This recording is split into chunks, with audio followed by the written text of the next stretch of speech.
Telefónica vamos a hablar de que se perdieron 223.000 empleos formales y 15.000 empresas.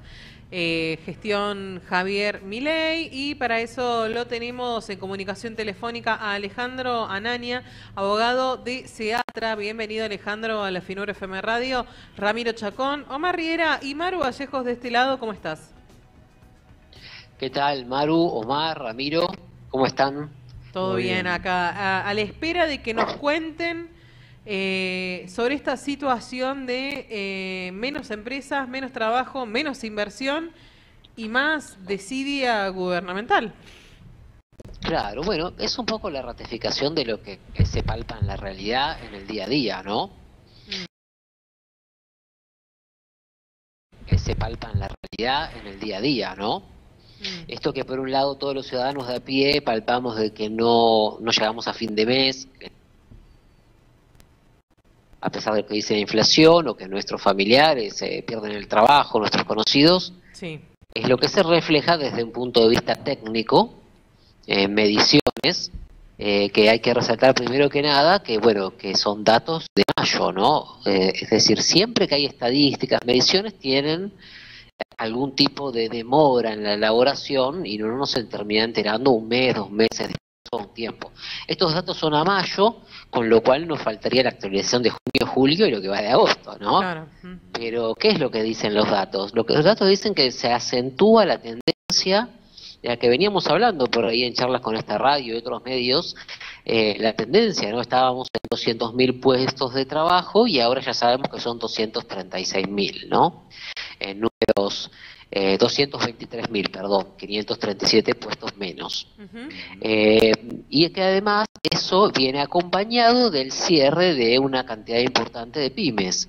En este caso son más de 15.000 pymes, 15.515 pymes que han cerrado, pero también han cerrado unas 96, entre 94 y 96 empresas, grandes empresas. A su vez, lo curioso es que esas grandes empresas representan prácticamente el 74% de los puestos de trabajo perdidos, ¿no? La situación es grave. Sí, sí. ¿Hola? Sí, te escuchamos. ¿Hola? Ale, ¿nos escuchás? ¿Hola? ¿Nos escuchás, Ale? No los escucho de repente. Bueno, nosotros te estamos escuchando perfecto. Bueno, no sé si me estarán escuchando ahí, pero Sí, no, de repente perdí la comunicación.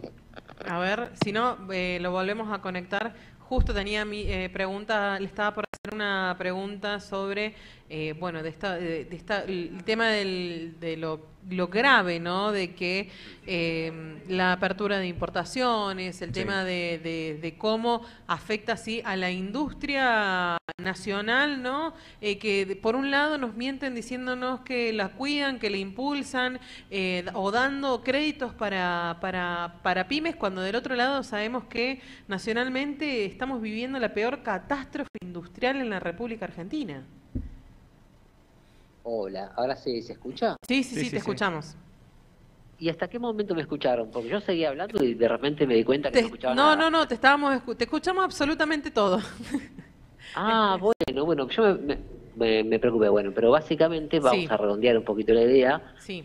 Es la tendencia continua, y bien como decías vos, ¿no? Sí. Que más allá de las medidas de maquillaje que se puedan implementar, y que algunas hay que decir que pueden ser útiles en la provincia de San Luis, no sirve de nada si no se apoya el crecimiento del mercado interno. O sea, que hay, por lo menos en nuestra provincia, una gran contradicción. Totalmente. Hay una gran contradicción.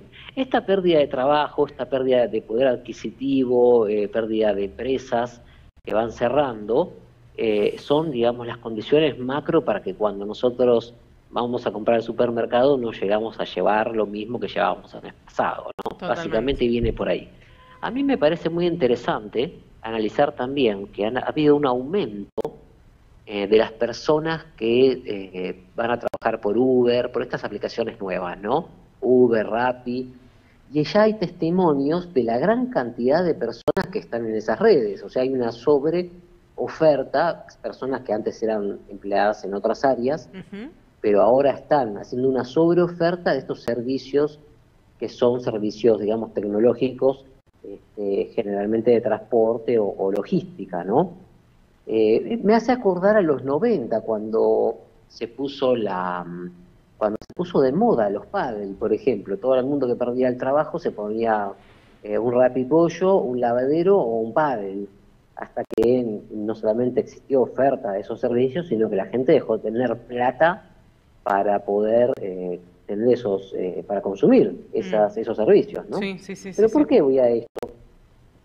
El trabajador y la trabajadora de nuestro país, que además muchos están teniendo dos trabajos, se preocupa por su salario. Pero tenemos que empezar a pedir un poquito más, tenemos que empezar a analizar algo más. Muchas veces nos encontramos con el discurso de yo siempre trabajé, y es absolutamente legítimo porque lo dice realmente toda su vida ha trabajado. Pero eso viene como justificación del actual sistema, ¿no? Y en definitiva viene como justificación de cómo se ha votado últimamente. Pero la realidad es que si nosotros queremos tener un sueldo que nos alcance para vivir dignamente, con todo lo que eso implica, tenemos que empezar a pedirle a los gobiernos que se ocupen de la economía, que se ocupen de la producción y el trabajo. ¿Por qué? Porque el nivel de ocupación viene del nivel de la capacidad instalada que se está utilizando. Total. La capacidad instalada en el país, cuando se utiliza, aumenta el nivel de demanda de trabajo, es decir, el nivel de ocupación. Y eso aumenta los salarios. Es una cadena. Y en eso no existe el libre mercado, no existe la libertad anárquica que proponen. O el mercado se regula solo. O el mercado se regula solo, que además es una gran mentira, ¿no? Porque nosotros vemos que, por ejemplo, ahora que se aprobó, de la última vez que hablamos hasta ahora se aprobó la paritaria de la UOM, se homologó, no la quería homologar el gobierno porque querían cerrar aumentos por debajo de la inflación, y lo lograron en definitiva, porque 3% el primero, 1 es por debajo de la inflación. Claro. Después, el gobierno interviene en los niveles de encaje, en las tasas, en el valor del dólar. Y por supuesto, como decíamos recién, cuando interviene con la paritaria, interviene con los sueldos de los trabajadores para bajarlos. Entonces, esto de la libertad y la anarquía del mercado es un gran verso que lamentablemente convence a algunas personas que tal vez no han tenido la suerte de leer un poco, de ilustrarse, de escuchar diversas opiniones y formar la propia por sí mismo, ¿no? Entonces nos encontramos con estos discursos que dicen, no, yo siempre trabajé, incluso yo llego a fin de mes, pero me privo de un montón de cosas. Claro. Una afirmación extraña, ¿no? Me privo de un montón de cosas y así llego a fin de mes. Pero tenemos que empezar a pedirle a los gobiernos que hablen menos de falsedades, menos de economía financiera y más de economía de producción y de trabajo. Totalmente. Si nosotros logramos instalar eso, hay que votar bien a los candidatos que hablen de eso en estas elecciones, y el país va a salir adelante porque tenemos todas las condiciones. Tenemos una población que trabaja, mucha población se ve ahora, con muchos que salieron a buscar un segundo trabajo. Sí. Incluso el que va a hacer Uber, el que va a hacer Rappi, es alguien que no se quedó en la casa, sacó su bicicleta o pudo renovar el auto y salió a trabajar. Tenemos una población que trabaja. Tenemos recursos, un montón, y tenemos calificación, muchos científicos y técnicos. Entonces es solamente pedirle al gobierno que genere las condiciones de mercado interno, de producción, para que nos vaya bien. Eso lo podemos hacer, pero tenemos que votar bien estas próximas elecciones. Caso contrario, la actual tendencia de pérdida de trabajo, de puestos, y la actual tendencia de decrecimiento en el nivel de los salarios va a continuar. De alguna manera, estos meses va a estar en manos también de los electores y del pueblo la decisión de lo que pase más adelante. Abogado, Ramiro Chacón lo saluda y le pregunta puntualmente, entre los rubros castigados por este retroceso laboral, por llamarlo de alguna forma, se menciona puntualmente el transporte y el almacenamiento. ¿Hay alguna razón de por qué estos dos rubros son los más castigados o simplemente son las acciones que se han llevado a cabo? Bueno, la explicación es que para toda actividad económica se necesita logística. Y uno lo podría, eso uno lo podría incluir en el término logística. Claro. Pero transporte se transporta a grandes cantidades, primero de la fábrica a los mayoristas, después de mayoristas a minoristas, son todos sistemas de transporte, que si no hay consumo, porque el trabajador no puede ir a comprar con lo que compraba antes, no hay transporte porque no es necesario llevar mercadería de un lugar a otro. Claro. Es una cantidad, también uno podría decir que se utilizan menos transportes, porque cuando baja la actividad económica, baja también el nivel de transporte, incluso de pasajeros y de todo tipo de transporte. Sí, Eso sí. es un indicador que acompaña el nivel de actividad económica. Bien. Clarísimo. Alejandro, muchísimas gracias por esta comunicación telefónica.